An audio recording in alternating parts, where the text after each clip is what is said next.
po jako akawuwo. Enkya ya leero omubaka Robert Kyagulanyi amanyiddwa nga Bobi Wine oluvannyuma lwa kkooti ategeeza nga bw'abadde yeeyuna okutuuka ku Popo mu Ndeeba okwetaba mu lukuŋŋaana lwe yabadde ategese n'ekigendererwa eky'okwebuuza ku bantu ng'era onaasoose kulabula poliisi butagezaako okutaataaganya lukuŋŋaana lwe luno. Naye okusingira ddala ensonga enkulu kyemmanyi nti olunaku lwa leero tulina kuba tubaano nga tugenda ku Popo Memorial Center okwebuuza ku bantu. Twakola buli kye tulina okukola mu mateeka nga bwe balemesanga konsati zaffe eno consultation arrangement ya mulundi gwa 8 nga bagiremesa.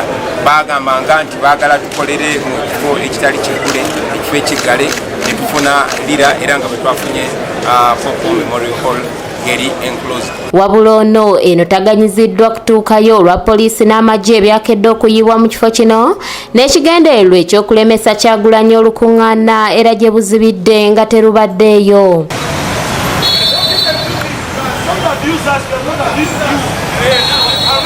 Twawandikira poliisi, twawandikira electoral commission, twakola buli kye tulina okukola mu mateeka ne poliisi nga bwe mugiraba yerabika ng'emalirivu okutulemesa okwebuuza ku bantu wakati mu kumenya amateeka. Kyokka wadde Kyagulanyi agamba nti poliisi bagitegeeza dda yo evuddeyo n'ebeegaana wamu ne banne bwe baagala okuvuganya ku ky'omukulembeze w'eggwanga era ng'eyita mu amyuka omwogezi wa poliisi mu ggwanga Paul Namaye agamba nti ku bano bonna tewali yali abawandiikidde n'okulambika ebyo by'anaagoberera okusinziira ku byakkaanyizibwako mu kakiiko k'ebyokulonda mu lukiiko lwe baalimu. Babadde balina okutandika consultative meetings okuziddamu leero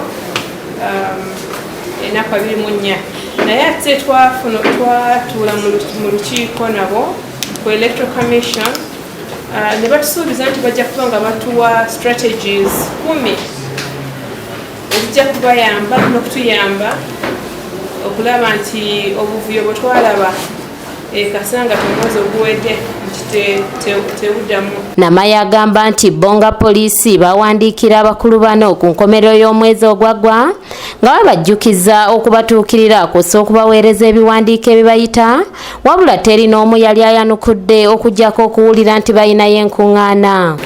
Poliisi yatandika ennaku 31 gwa January nga tubajjukiza ate n'ennaku 18 omwezi guno February twaddamu ne tubawandiikira nga tuyitira mu office eya direct operations nga tubajjukiza nti batuwe strategies ezo ate tusobole okutuula nabo tukkirizaganye ku strategies zino kubanga ffenna tubeera basanyufu nga meetings zino zitambula bulungi nga teri buvuyo bwonna. Wano Namaye bano abasabye okujja mu bwangu baweeyo ebiwandiiko eri poliisi esobole okulambika ku ngeri gye balina okukubamu enkuŋŋaana baleme okuddamu okulemesebwa nga bwe kibadde olunaku olwaleero n'emirundi egiyise ku nkuŋŋaana za Bobi Wine. Era tetujja kuba n'essuubi nti buno obuvuyo tebujja kuddamu. Tusaba nti batuleetera strategies ate naffe twongere okukola wamu nabo okulaba nti consultative meetings zaabwe zitambula mu maaso nga meetings z'abalala nga bwe zitandise nga zitambula mu maaso.